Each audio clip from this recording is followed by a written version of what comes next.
This is a presentation of Northeast Streaming Sports.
Good morning and welcome to the Saturday morning debate show. I'm your host, BA. I got James with me and Jack with me as well.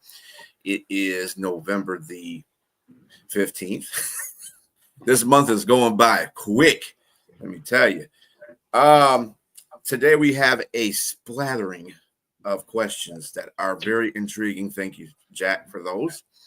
And so we're going to bring the first one up. And like I said, all these questions are pretty good. So we got, was Nico Harrison given a raw deal and getting fired by the Dallas Mavericks?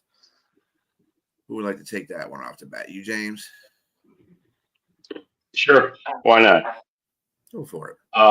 Look, I think the writing was on the wall. It's just a matter of when. So was he given a raw deal? No, I don't think so. I think that when you make a decision to get rid of arguably one of this generation's greatest players, prime young players, and trade him for, let's say, he's a 25-year-old player. You trade him to an interconference rival or foe in the Lakers who's used to winning and finding ways to winning, and not come back with not only you get AD, but you get a injury prone. Who's a defender and a great shooter on both ends when he's healthy, but he's often injured. You get AD and at 31 years of age, and you get Christie as a young and upcoming 3-and-D shooter, and you get one 2029 first round draft pick for that. How that happened, I have no idea. And your reasoning is that you already paid this guy, the highest rookie supermax in 201 million, but then you were looking after that to follow that up with 345 million for a supermax. That you believe that a guy, his injuries were contributed to his poor conditioning and lackluster effort in keeping himself in shape.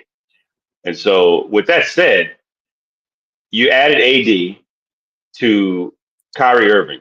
Neither one of them are number ones. Neither one. They've never ever existed as a number one option for whatever team. And you may consider AD his time in New Orleans when he was drafted as the lottery pick there. He could have been the number one option, and pretty much he was, but he got traded out. He wasn't comfortable in that position. He's comfortable at being a power forward as a number two option. And Kyrie Irving same as a awesome guard, shooter. I mean, he's elite when he's healthy, but he's often injured. And you have these bigs that play with them. Luka is the number one. Luka is definitely number one. And I think starting this season, this shows you that the fans weren't happy with what happened ever since they've been pushing. The new ownership has a little bit of a buyer's remorse, wondering if they made the right decision in trading Luka away. And when you see the records of the Lakers versus the Mavericks, one's 8-4 right now. Luka was forced to lose weight, and he got himself in shape. He was motivated. You got a superstar that maybe he needed to get sent out, but I don't want to press on that. That's playing without LeBron, and they're 8-4 right now. and AD and Kyrie are both hurt, and Cooper Flag, you got Cooper Flag, a potential superstar in the making. Right now, it doesn't look like that now, but at some point maybe. But their record is 3-9, and so I think that's where the writing was on the wall, and it's just unfortunately, and the ownership agreed to this. They agreed to it. So somebody's got to take this, but somebody's got to take the fall. And Nico just happened to be the guy. He wanted it. He convinced him to do it. And so this is what happens. And where he get picked up somewhere else, probably, because I think he did a good job in getting some players there. That's just probably his. He's going to be unfortunately remembered for making a debacle out of handling how he handled the situation with a superstar. And so, yes, I say he definitely deserved to get fired, and it wasn't a raw deal. It's revisionist thinking on your part in a sense. You're saying, oh, well, Luka's in shape now, but he wouldn't have been in shape if he was a Dallas Mav. And had he not got traded, he wouldn't be in shape. This was a wake-up call. This wasn't a humiliation. All eyes are on Luka. He can't afford not to be in top shape now. He can't afford it. And he's doing a great job, but it's only 12 games. Is he going to be in this type of condition, maintain it for 2-3 years going forward? Yeah, this year he'll take it up a level, of course. I'll give you this much. When Nico Harrison made the deal, he could have done a better job in the sense that if you were going to trade Luka and you put him out to the highest bidder, you could have actually done a little better than get one number one draft choice. I don't have a problem with getting Anthony Davis and Max Christie, but you had to get more than one other number one draft choice, I think. And you could have maybe put a package together or whatever. But it's like they didn't want to put Luka out there. It was as if Nico Harrison was scared about the fan backlash. It was like the Indianapolis Colts getting their moving trucks in the middle of the night. You want to just get out of town very quietly without anyone noticing. I'll give you that. And I'll give you this, that Anthony Davis is 6 years older than Luka. That means if you prorate it, you're going to have Luka for 6 extra years, which is an awful lot. If you want to prorate it, that's always unpredictable how long players play. But with that said, yeah, Nico Harrison did get a raw deal. The management, the owner of the Mavs signed off on it. They signed off on it. Nico Harrison could not have made the deal without the okay of ownership. They gave him a job to do, and he did his job, and now they're having buyer's remorse because of the fans. The fans keep yelling, fire Nico, fire Nico. But you don't fire Nico unless it's proven conclusively that he's made a terrible deal. Not just because it looks that way right now. Anthony Davis is out. Kyrie Irving is out. Cooper Flag is a rookie who's developing. He was going to be outstanding, but give him some time. He's an 18-year-old kid. He's going to get better and better. And the Mavs are going to be much better later this year when Kyrie comes back. Anthony Davis is healthy. Cooper Flag is developing. They're going to be much better later on. And as far as the Lakers aren't elite. They're not coming out of the West. Highly unlikely unless LeBron comes and he could be the LeBron James of old. I know Austin Reeves is doing great, but when LeBron comes back, something's got to give. Austin Reeves is either going to be diminished in his role, or LeBron is going to have to take a step back because Luka's certainly going to want to have the ball the whole time, be the same dominant player. And it's going to hurt the Lakers later on when that scenario starts unfolding. And it's hurt them last year. They didn't advance in the playoffs, so I don't want to hear about it. They had Luka and LeBron last year and Austin Reeves, and they're not getting any more help on the way. Ownership signed off with Nico Harris. You don't fire him as soon as the going gets rough this early in the season. Now, what are you going to say, James, if Dallas starts winning late in the year, when Kyrie comes back and Anthony Davis comes back and Cooper Flag develops and Max Christie looks like he's a really excellent swing man, what are you going to say then? The Mavs start putting it together and Nico's fired. Are you going to, the fans going to start saying, we want Nico, bring Nico back, bring Nico back. Imagine the Mavs get into the playoffs, all their guys are healthy. Look out for the Mavs. If they have all their players healthy, Anthony Davis, Kyrie Irving, the rest of the crew for the playoffs, look out. So, do you have season tickets to Disney World? Because that seems to be where you're living with all the ifs and everything else you're talking about. It's fairyland. Let's come back to the real world and look at the evidence of what Anthony Davis and Kyrie Irving has given you throughout their history. They are often injured. I'm not everything you said. If in an ideal situation, I would agree with you. But look at where we are right now. Okay, This is not a one-off. This is something that they have shown a pattern. And so now, if I'm on the ship, I'm thinking like, oh wow, why did we really sign off on that? Because they're giving us the evidence of who they are. Yeah. That's who they are. And so you can't. I mean, the best ability is availability. Those guys are great when they're on, but if they're not on, we can't do anything. And if Luka's healthy, it just doesn't. The optics does not look good. I agree with you that the Lakers, hey, they didn't do much last season, and they may not do much this season. Who knows?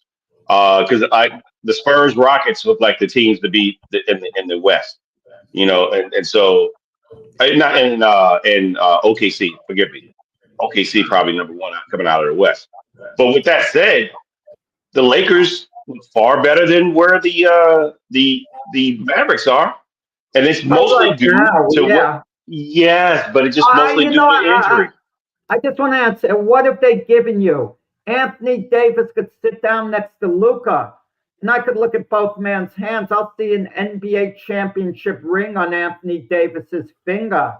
I won't see one on Luka. And as far as Kyrie Irving, as a Dallas Mav, Luka went further with him than anyone else. He took the Mavs 2 games from the title. Kyrie Irving was outstanding with the Mavs. He suffered an injury.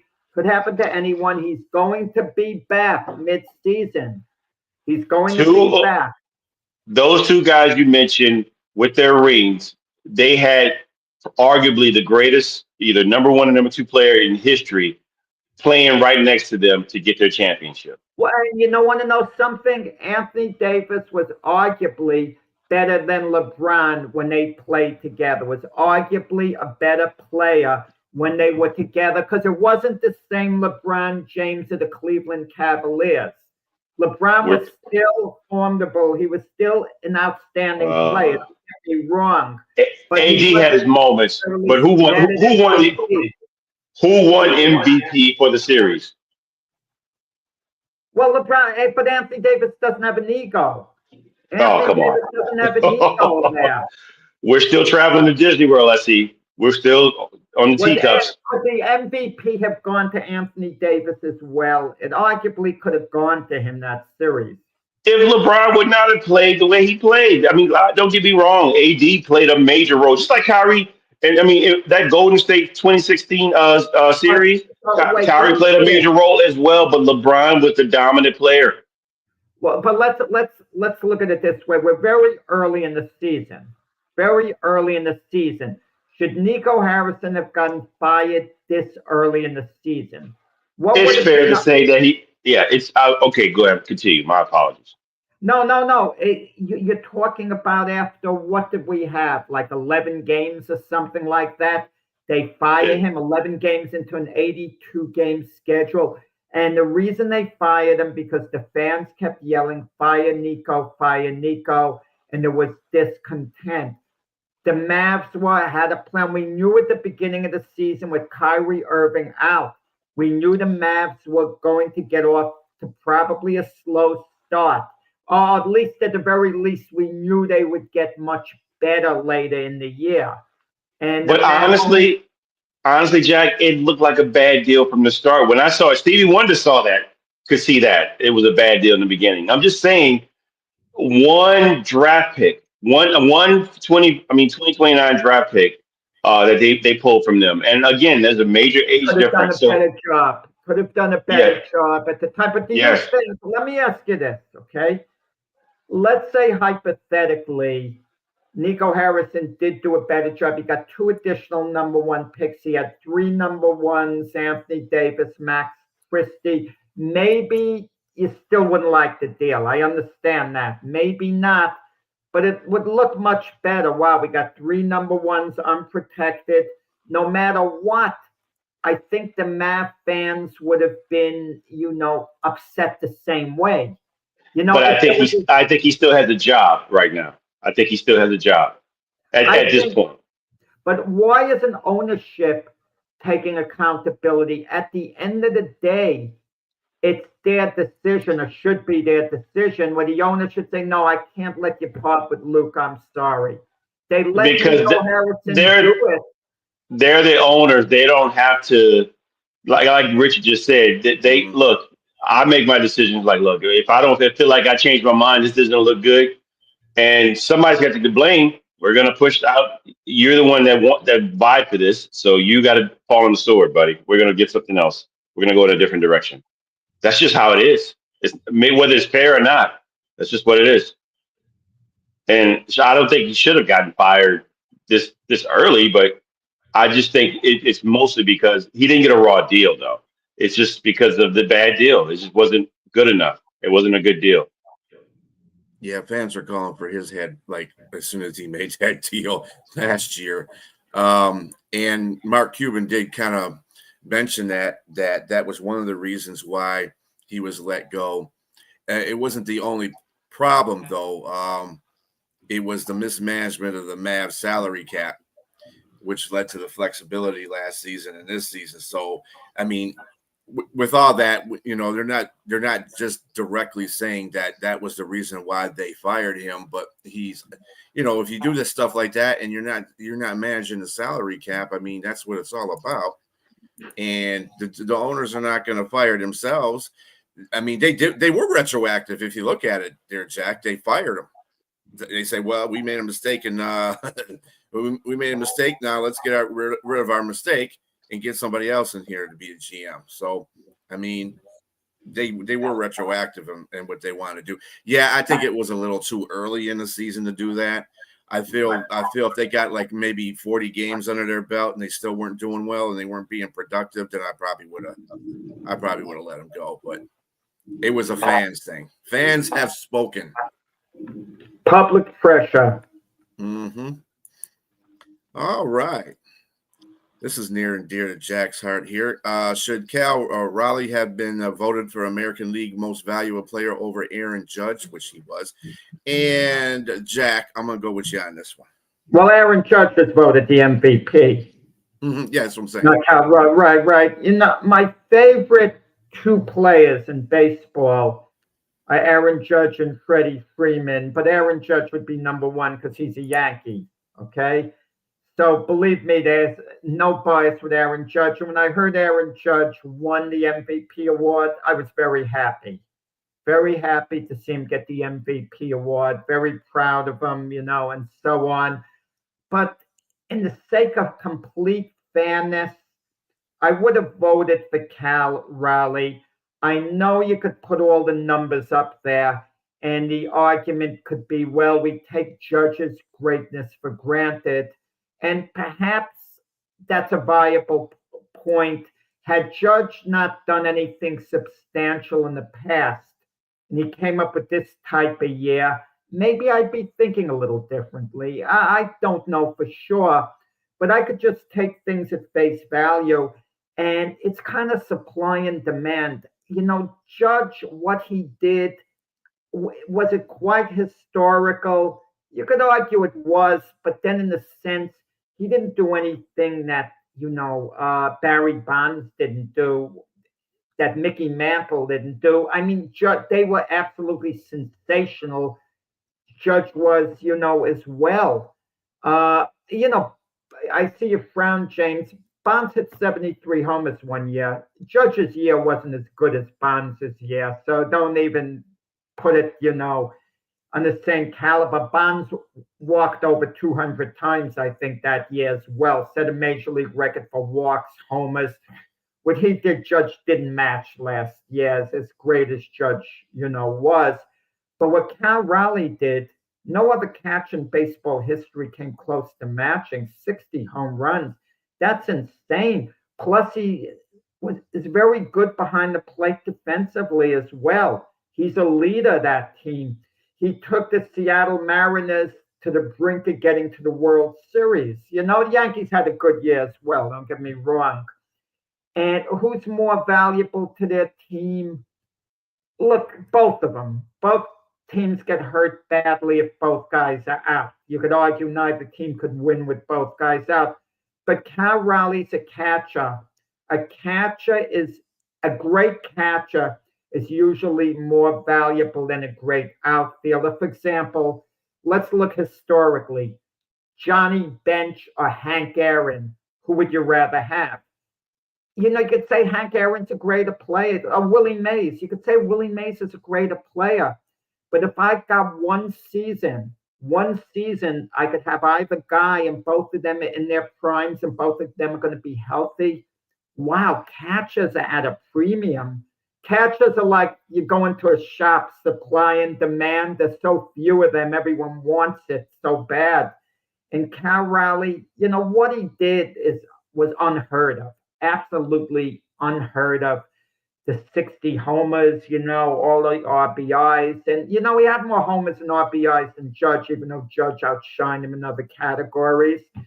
It wasn't a robbery by any means. Don't get me wrong. Raleigh wasn't robbed. He wasn't. And it reflected in the vote total. If just two of the voters had went for Raleigh instead of Judge, they would have wound up in a tie. And maybe that would have been the best decision, calling it a draw for both guys. But I think Raleigh should have gotten the vote. And as a Yankee fan and as a big Judge fan, I wouldn't want other Yankee fans to be annoyed at me. Oh, he's a traitor. You're not a real Yankee fan, this and that. It's a question of being fan objective. I would have cast my vote for Raleigh as much as it would have hurt me to do so. Yeah, mute. My apologies. Kudos for you, Jack, for once in your life for not being a homer. I look, he's definitely a homer. You two down there. But with that said, look, it'd be more of a sentimental vote to give the MVP to Cal because of the situation, him as a catcher, and in a historic view. Because if going up against Judge, the numbers matter. I mean, I heard what you said about Barry Bonds, and yes, Barry hit 70 plus homers. It doesn't matter. The times that the numbers that this guy just hit, those guys were MVPs. Jeff Bagwell too in '94. Similar numbers. These are similar guys. These guys won MVP, and they gave it to the right guy. I mean, the numbers. WAR was just far unbelievable. 9.7 versus like 7.1, I believe. 114 RBIs. 1.144 OPS. And so, look, I like what Cal did, and it's been a long time since Seattle, like you said, they pushed them to the brink. They were almost on their way to the World Series. And who knows if Cal's going to have a season like this again. But it's just hard to say. I'm with you to some degree. I give you that. I'm a little more sentimental leaning towards Cal in that way. But when the numbers are there in your face, it's just hard to give sentimental and not give the guy that just truly earned it. Numbers is the key thing that you're mentioning, and numbers is the key thing that I don't want to get into at quite as much, for the simple reason the value that Cal Raleigh shows you behind the plate, calling the game, things that won't show up quite in the box score. If Cal Raleigh was a first baseman, hypothetically, I'd probably vote for Judge. Him being a catcher, that kind of tips the scales to me because catch is such a premium position. We could do all the comparisons we want.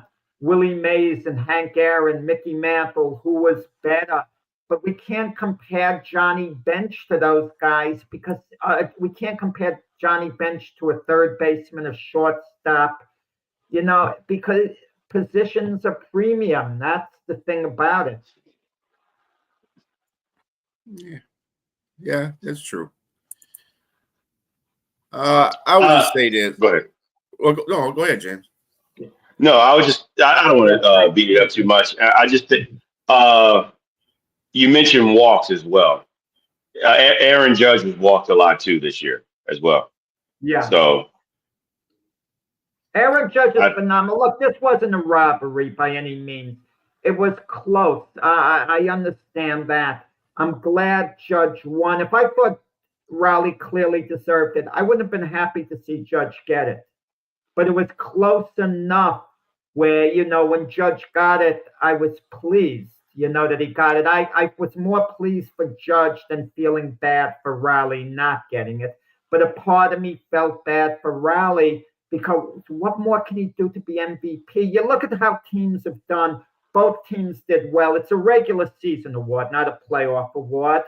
Seattle won their division. Yankees were a wild card, but Yankees won, a couple of more games than Seattle. So, everything is fine as far as that, goes. But it was really close. But him being a catcher, that's unheard of. In all my years of, following baseball, I've never seen a catcher have that type of year.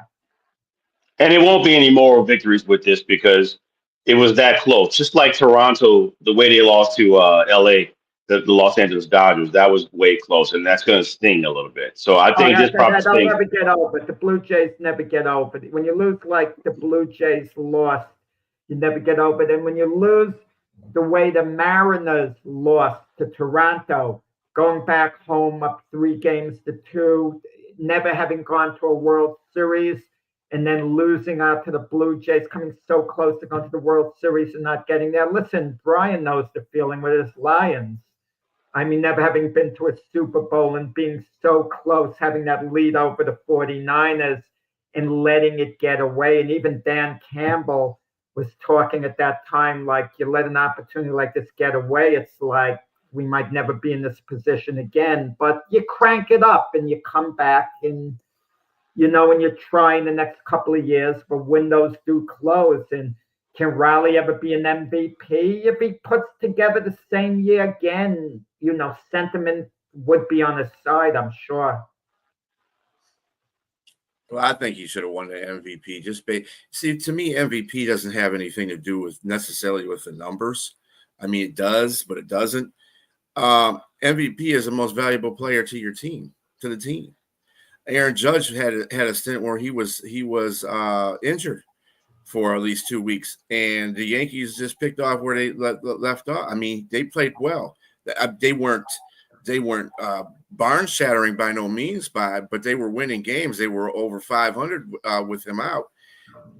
And Riley, Seattle wouldn't be in the space that they were without Cal. They wouldn't be. Cal just had one of those years where he stepped up, and the rest of the team followed suit. You got a guy like that. That's, to me, that's the MVP right there. If you got the rest of your team following you and everybody's playing at the top of their game to get you to that promised land, then, and I know some of this is a fault of, and it's not the fault of, but it's the fault of the fans too. I mean, Aaron Judge is a great player. He's been a great player since he's been in the league. So it'd be an unfair advantage to say, well, somebody needs to get it more than Aaron Judge because he does this every year. And it's not his fault that he's a good player or that he plays on a good team. This is why I say MVP, it should be looked at it from a different perspective. I think Cal had more of an MVP season because he was the one that catalyzed his team into the playoffs and got them as far as they went than Aaron Judge did. Aaron Judge does this all the time. Well, Aaron Judge also is on the Yankees, and they have all the hitters on the Yankees too that can project that they got good pitching in it. Seattle never does this. Seattle's never been to. Speaking of going to the Super Bowl, Seattle's never been to a World Series. And Yeah. this is about the closest they've been, in a while. So, I mean, just with that said, I just think he should have been the MVP. I'm not saying it was a snub on on him or Aaron Judge. I think they both had a tremendous season, but I just think that because of the MVP performance that Cal had with Seattle compared to what Aaron did, I think he deserved it a little bit. Well, this might not be the best example, but there should be two awards, Best Player and MVP. But in this particular case, it would be hard to distinguish it. I could understand a scenario where judges barely voted the best player, in the American League, and Raleigh's barely voted the MVP, even though it would be like splitting hairs in this particular case. But I know there's a documentary going on now in Alex versus A-Rod on HBO, which is actually pretty good. Alex Rodriguez had won MVP awards, especially with Texas. When they won last place, Mike Trout got MVP awards when the Angels were like a last place team. Same with Ohtani. How can you give anyone an MVP award if the team would finish in last or close to last without you the same way? How are you valuable to the team? Extra valuable. It's not a best player award. It's most valuable player. The team doesn't necessarily have to win, but if your team is a contender because of you, that you're showing the value. And like in the case of A-Rod with this documentary, I don't care what his stats were. How valuable was he to the team? Ultimately, they're winning that year. Not at all. I mean, really. So, but in this case, both teams won. It's a regular season award. So that made it extra tough. And listen, it's the third time Judge won it. You can argue that Judge should have had 4 MVP awards because the Houston Astros with Jose Altuve had that controversy about the sign stealing, the pitch tipping, and all that stuff. And even Cody Bellinger, who wasn't a Yankee at the time, he was furious when he was on the Dodgers at the time. He was mad at the Astros. He said they cost Aaron Judge an MVP award. This is what I mean by Homer. This is what I mean by Homer. That's what I'm saying. No, I'm saying conceivably you could argue that case, but you could argue it now because hindsight's 20/20. But they didn't know what they knew then, what they know now. So regardless of the case, it is he won the MVP and Aaron Judge didn't. So that's no. But they argued it right after they found out about the sign stealing, and Altuve, when he crossed home plate after home run, they wanted to tear shirt off, like he was kind of going like this, he was really protective. Like, what was he protecting? To me, it's like saying Reggie Bush should have relinquished his Heisman Trophy to Vince Young because of the scandal that happened with USC. That shouldn't have happened. Even Vince Young said that's not my award. That's Reggie's award because he earned it, regardless of all the scandal and everything. It's just the guy played. It's a little different. If the defense in football illegally is stealing someone's plays illegally, and one of the players is a standout and he's voted the defensive player of the year, but he knows what plays exactly going to be run, that would change the equation a bit. So you're going to take the Heisman, you're going to take the MVP away from Tom Brady because no, it's so. But one other truth of the matter is, I just brought it up now, but it really is old news in that sense. But I'm bringing it up that Judge getting it now, sometimes karma evens up a little bit in certain situations. And in this case, it could have gone either way.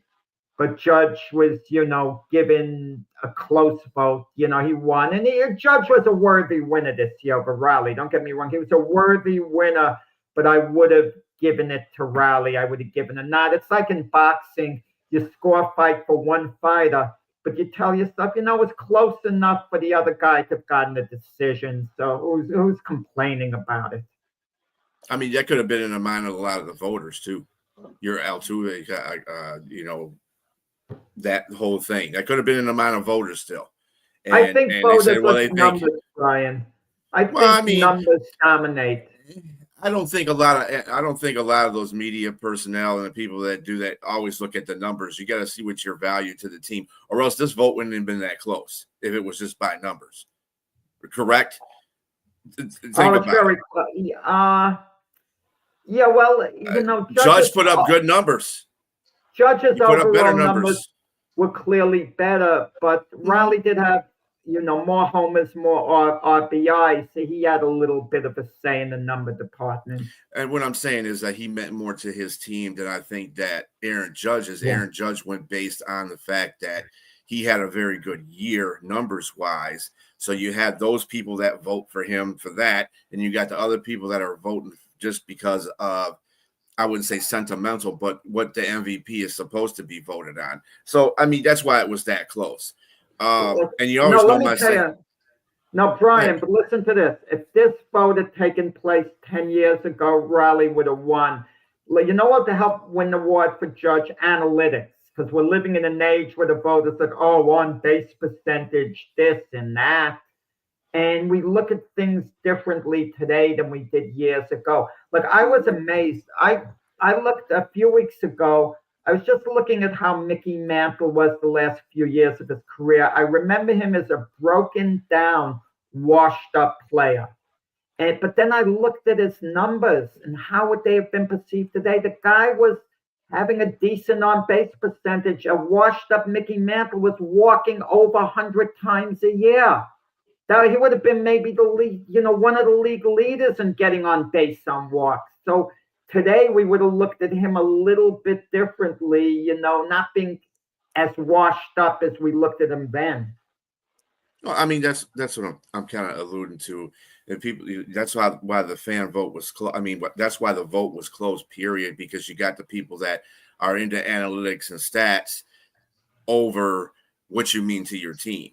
Then you got your people that really value what you mean to your team, and I think that it just brought it just really that close, or else Aaron Judge probably would have ran away with it. But my motto, right, Jack?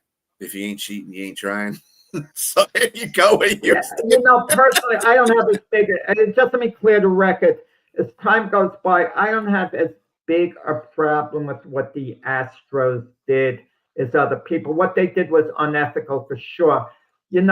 People cheat and try to gain an edge in various points in life. And we kind of accept it in a way. In a way we accept it, but there's sometimes certain lines you don't cross that become unethical, that are out of bounds. Like even in the NBA trash talking, you could trash talk an opponent to no end, or even as a fan yelling, but you don't yell something about his kid, something deeply personal. If he suffered a tragedy and it's like, you don't yell that to throw him off his game. In other words, there's certain lines you don't cross. And the thing about the Astros, everyone cheats with the sign stealing. They maybe crossed the line. That was the problem. But as time goes by, whatever, you still have to hit the ball, pitch the ball, or whatever. Mm-hmm. That's true. All righty. So we're going on to a different topic, different question, and this one's kind of near and dear to my heart. Was should Matthew Stafford's name enter the conversation when we talk about the greatest quarterbacks in NFL history? I'm going to listen to both of you guys first before I chime in. I'm going to start it off and go quick, and I hope James is a little, could cut it down because we'll know the way James will want to go on and on to fill up the space. This is your department, Brian, more than us, so I'm not going to go into a long thing. But I've always liked Matthew Stafford a lot. I've always considered him an excellent quarterback. But Matthew Stafford's like this beautiful, good-looking quarterback that I've never fully noticed. I know it sounds crazy. He's had a long career. What is he, 37? It's like I've been aware of his presence. But all of a sudden this year, it's hitting me like a ton of bricks how great he is. I always appreciated him a heck of a lot, if I only focused on him. But I looked at all the other competition, and that all the time I'm talking about the elite quarterbacks, and I'm mumbling about Patrick Mahomes, Josh Allen, Lamar Jackson, Joe Burrow. Why haven't I ever mentioned Matthew Stafford in the group? Why haven't I done that? And it's about time I correct myself with that. He played on lousy teams with the Detroit Lions, and he performed really as good as any quarterback could have performed, I think, with those teams on the Lions. I mean, football is a team game.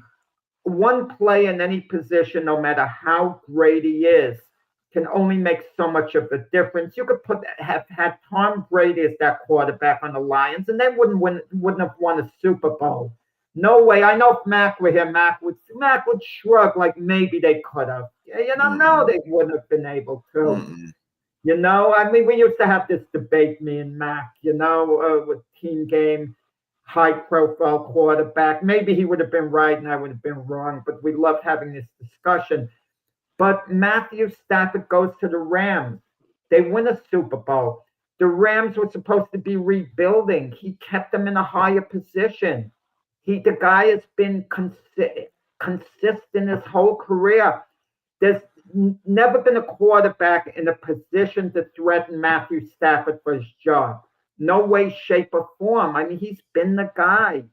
And when you talk about conversation about the greatest quarterbacks in NFL history, of course, we talk about Brady, Manning, Marino, Elway. But you want to know something? The next tier of quarterbacks who we talk about right after them, even though you could put these guys in their category, Aaron Rodgers, Brett Favre, Drew Brees, he belongs in that category with the Aaron Rodgers, the Brett Favre and the Drew Brees. And if I said Matthew Stafford was a tiny bit better than those guys I just mentioned, I can make that argument. I'm not saying he is. I'd have to evaluate it more. But I could say it's close. Why not? Look, Matthew Stafford doesn't do it. And I apologize, James. I'm probably talking longer than you will. But Matthew Stafford doesn't do things as sensational as the other guys do. Okay, he doesn't. Aaron Rodgers looks more sensational on the field. Brett Favre does. He's just darn consistent. Season after season after season. Yeah, he does belong in the conversation with the greatest quarterbacks in NFL history. And I'm going to tell you guys, if the Rams win the Super Bowl this year, I think virtually everyone's going to agree with me. And I'm not too far off where you are. I know this is a debate show, but I have to say that Matthew Stafford, is he, I think the question says, should he be named? I think it has to be winning this Super Bowl here in order for him to be named into the greats. Because this is a guy, he won a Super Bowl. He's had great numbers. He's had a couple of great seasons in Detroit. Most of the times they're losing, it wasn't because of Matthew Stafford. It was just mostly because there was a lot of insufficient coaching, dysfunction with the players around him. I agree. Now, but what people are going to look at is to say that when you say the greatest players, we're talking about Dan Marino, we're talking about Johnny Unitas, we're talking about John Elway, we're talking about Joe Montana, Tom Brady, Drew Brees. And I'm going to tell you, Jack, you put Drew Brees in the second tier, you are absolutely wrong, sir. Drew Brees is definitely in top tier. First ballot Hall of Famer all the way. He's in the top 10 of quarterbacks that's out there. I would say it close, probably top 6 to me in my eyes, and it's not being biased. It's just I'm a total numbers guy. With that said, Matthew Stafford to be considered in that realm, you got to have at least one All-Pro, man. I mean, he had 2 Pro Bowls, and people are going to look at you had arguably one of the greatest wide receivers to play the game, and nothing came of it. Now, mind you, I'm a person that's very observant. I said it's not just those 2. You need way more than that to do more things. But most people who are going to have those conversations in barbershops, in dins for Thanksgiving, everywhere. They're not going to put Matthew Stafford in that ilk. Just like Jack said, he's not a person that looked at him because he was on a bad team. But so was Dan Marino. Dan Marino never had a running game. Dan Marino never had, but he was still all pro. He was still, so these are the arguments that you're going to look at. It's like, okay, and did he elevate players around him?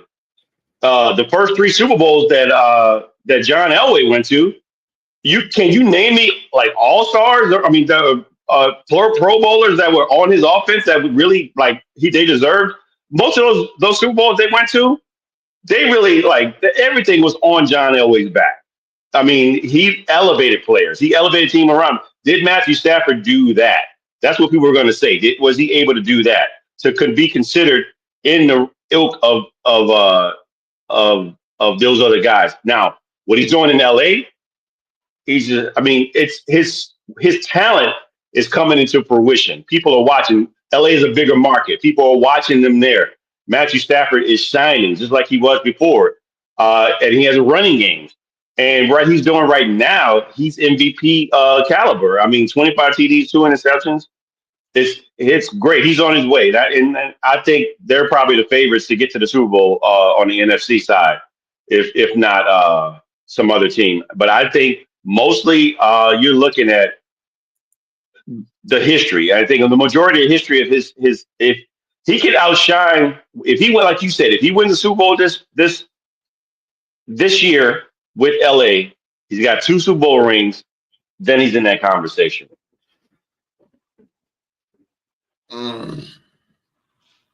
He's in that conversation anyway. Aaron Rodgers has only won 1 Super Bowl. But everybody, I don't have him in that conversation. He's up there. He's got good numbers. Aaron Rodgers got really good numbers. Let me tell you, this is why I put Matthew Stafford in here. And I've always liked Matthew Stafford. And yes, he was the quarterback for the Lions. But there's something special that you see in quarterbacks that achieve greatness. Different times in his career, I have seen him reach those plateaus. 5,000-yard season that you alluded to. The fact that he went into a game that didn't make a difference. I mean, there were 2 bad teams. He went out there and gutted it out after separating his shoulder and threw a touchdown pass to win the game. The fact that he is fourth quarter comebacks all time. And people say, oh, well, he can't get it done in pressure situations. Dude, 4th on all time in comebacks. And he tied the record. Well, he set the record, and Cousins tied it. But he had the most comebacks in NFL history in a season with 8. It's sad that he had to do that, though, because you see the teams that he was playing for. Well, the team that he played for, it was Detroit. Los Angeles was more of a team that built around him. They saw his potential, obviously, because they wanted to trade for him. So they said, oh, well, let's get a little bit better better defensively, get him another wide receiver to throw to. We can get into the Super Bowl. And let me tell you something. Stafford had 17 interceptions the year he won the Super Bowl. 17. And just about over half of them were returned for pick sixes. Think about that. And he still. But he also had 41 TDs, though. Yeah, exactly. And he got into the Super Bowl. So he's 9th in all-time passing yards. Top 10 quarterback all time. That's in passing yards. 6th in passing attempts, 8th in completed passing, 9th in TD passing, 27th in completion, which is okay for all the quarterbacks that have been in there. 35th in interceptions. Brett Favre, he's in the Hall of Fame, right? Dude leads all-time interceptions. So I don't want to hear the interceptions, the touchdown stuff. That's to be in the Hall of Fame. Again, 6th in pass yards per game. 4th and 4th quarter comebacks. Like I said, went to the Super Bowl with the Rams. Is doing a very good and is still producing. And the 9th in all-time passing yards, he's just going to creep up a couple more because the next 2 players that are ahead of him are only like 1,000 yards, 1,200 yards ahead of him. He's going to get that easily. So he could be up to about 6th or 7th, or 7th or 6th by that time. You got to remember 2 other things too. Calvin Johnson, all-time receiving yardage guy. all-time receiver in a season. Guess who was the second guy? Cooper Kupp. Who was the quarterback in those two situations? Calvin Johnson. So he'll get you the ball. If he sees that you're going to do something with the ball, he's going to get you the ball. Another instance where Stafford was that showed me he was a very good quarterback. When Calvin Johnson retired, everybody says, "Oh, Detroit's going to be, now because now Stafford doesn't have anybody to throw to." Not only did dude's quarterback rating went up, his completion rating went up, everything went up. He didn't have the yardage. He had a pretty decent yards, I think like 4,000 that year right after he retired. But that was the year he also led the eight fourth quarter comebacks because the team was crap. And and that's another reason why people don't look at him like that, because he played on Detroit. I guarantee you, in those barbershops that you go to and hear that conversation, that's the first thing they're going to say. Well, he played on Detroit. That's the first thing they're going to say. That's why we have the mentality here that it's Detroit versus everybody, because they don't give anybody credit here. Anybody that comes from this city is crap, or they play for crap, and that's why it's hard for teams to deal with what the Lions are now, because they're so used to what they were back then. And Stafford was one of those guys that was always consistent. Yeah, he wasn't a world beater. He wasn't. He made players around him better. I just stated two cases. And then when he didn't have Calvin Johnson, he brought it within himself to make himself better, so he can get that team where he did everything he could for the Lions. He sweated. I don't like when fans disrespect him. When he comes here, he is the enemy. Don't get me wrong, but have some respect for that dude, because he did a lot of things for our community as well as be a good quarterback for our team. And I just think he's one of those guys that's in the upper echelon of quarterbacks. He's got the numbers to prove it. He's got a Super Bowl. I mean, before looking at numbers, really, I thought he was more impressive because Aaron Rodgers had the players most of the time in Green Bay. Green Bay was a dominant team in our conference, in our division. So I just thought he was better than in Aaron Rodgers in the respect that he played this way all the time, and he had a crappy team. He didn't have that God-gifted ability that Aaron Rodgers had with his team. So, and you brought up a point earlier, Jack, about the fact that what if Aaron Rodgers was on the Lions and Stafford was on, Green Bay? The horses might have been the same. I don't think Aaron Rodgers is a bad quarterback by any means, but we got to deal with what the here and the now is. And I think Rodgers. It's more spectacular, Brian. Rodgers is more spectacular in the way he does things. Let me ask you this question. Stafford's going to go into the Hall of Fame, first ballot Hall of Fame, and no doubt about it. What's he going to go in, as a Lion or as a Ram? Let's say they don't win the Super Bowl, but he plays a couple more seasons for the Rams. That's going to be that's going to be a dilemma maybe for him. What is he going to go in as? Because I think the people in Detroit would be very disappointed if he didn't go in as a Lion. But if the Rams do win another Super Bowl with him as the quarterback, I think it's obvious he's got to go in as a Ram at that point. I mean, I'd like to see him go in as a Lion. I think that the organization has treated him really well, even after the fact he hasn't been playing there. I mean, I understand that they traded him, but it was a business deal. The team wasn't going to get any better, and they weren't going to be able to put around the pieces that they needed to put around him immediately. And I think that was just a business perspective of it. And I think that, and Brent's right here. I think he should go in as a Ram. I mean, he won with the Rams. He went to the Super Bowl. He's doing a fabulous job with them now. McVay has tapped his whole potential. He didn't have that in Detroit. He had to wing it a lot of times. He didn't have offensive coordinators like McVay there helping him out. So I mean, I wouldn't be disappointed if he did that. He should split the jersey. They should have a Ram slash. I don't want him to do that. I don't want to pick a team, man. Pick a team. I mean, the thing about Matthew Stafford, there's no quarterback that is more steady than he's been throughout his career. He's the ultimate steady performer, consistent. Consistent is the word. He's been tremendously consistent week in and week out. All quarterbacks have a bad game now and then, including Stafford, but the consistency he shows. And James is even talking about Drew Brees, who he's been partial to, obviously, as a Saints fan. Brees was great. Don't misunderstand me. Great quarterback. You put him a little level below the Elways Marino, slightly. And as far as Marino goes, Marino didn't have bad teams in Miami. So I don't want to hear that. He had good. Yes, he did. Yeah. No, they Yes, he did. winning teams year in, year out. They had decent teams, but they never had a 1,000-yard rusher ever. He never had. Not this is one of the only quarterbacks that never had a good running system, and they didn't. They were good because of him. They were good because of him. That's what I'm saying. They weren't good because of anything else. They were good because of Marino, and that's what I'm saying.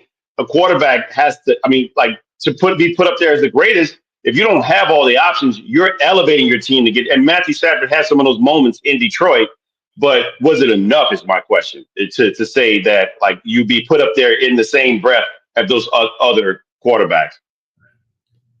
Yeah, exactly.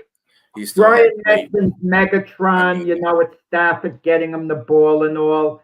We see that throughout the NFL today. There's certain great receivers like an A.J. Brown who, is kind of complaining he's maybe not getting the ball. And do the receivers make the quarterback better, vice versa, the system?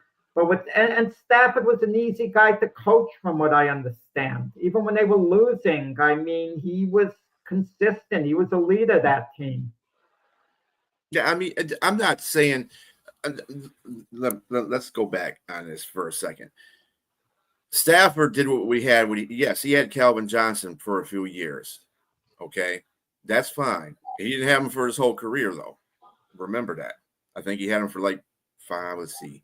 He retired in 15? And he came to there when they were 08. So about 7 of his years, because Calvin was playing here for a while before that. I mean, you'd be a stupid quarterback if you didn't throw to that guy. Anybody, and I don't care what nobody says. Yeah, he threw to Calvin Johnson a lot. Calvin Johnson could get the ball. He could come down with it when he had 3 people around him. Of course I'm throwing him a ball.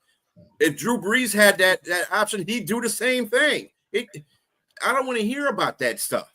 All right? You throw to who you have. If you got somebody that's a playmaker, you're throwing to that guy. I don't care. And some of the passes that Stafford threw to Calvin Johnson, man, you got to go back and watch film of Stafford throwing these passes. I mean, he was under duress a lot of times when he was throwing these passes and he was very accurate. Now, yeah, it was a Calvin Johnson, but he knew where to place the ball at with Calvin Johnson. You don't see too many quarterbacks that have that kind of connection with their receiver like that. He's doing the same thing with Devontae Adams right now. So, that's what I'm saying about Drew Brees, Jack. Marcus Colston, never a Pro Bowler, but 7th-round draft pick out of Hofstra. That was his best receiver most of the time. And Drew Brees elevated these players, elevated guys around him. And don't get me wrong, Sean Payton was a big part of that. But Drew Brees was the guy getting those guys wide open. And so, with that said, who else? The first time he had a All-Pro was Michael Thomas, and Jimmy Graham once they got there. But other than that, most of those guys were plumbers and electricians. But Bruce is great. Drew Brees is a great quarterback, even though I don't put him on the short list of the greatest ever.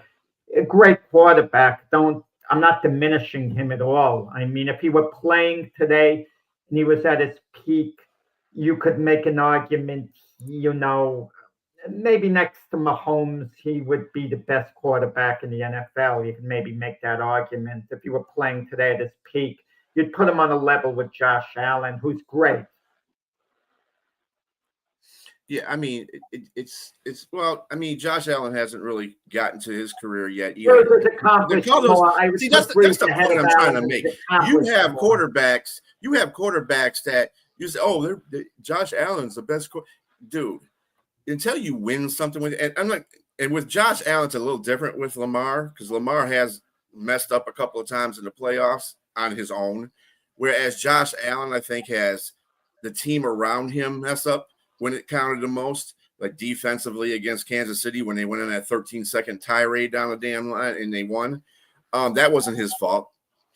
And that's the reason why rules were put in place for fourth quarters. But Josh Allen hasn't won a Super Bowl. Neither has Lamar Jackson. This is why I keep saying, everybody say, oh, yeah, they're going to win MVP. Dude, if you ain't winning the game, what is the point of winning an MVP? I can say the same. Goff at least has been to a Super Bowl. Something that those two haven't even been to yet. But he's always considered, and he's a ho-hum quarterback because he doesn't have the flair. He doesn't roll out. He doesn't do that. He's a stand-up quarterback. He's a veteran. He's like an old-time 1980s quarterback. He stands in the pocket and throws the ball, gets the ball to where it needs to go. So it's not exciting in this era of football.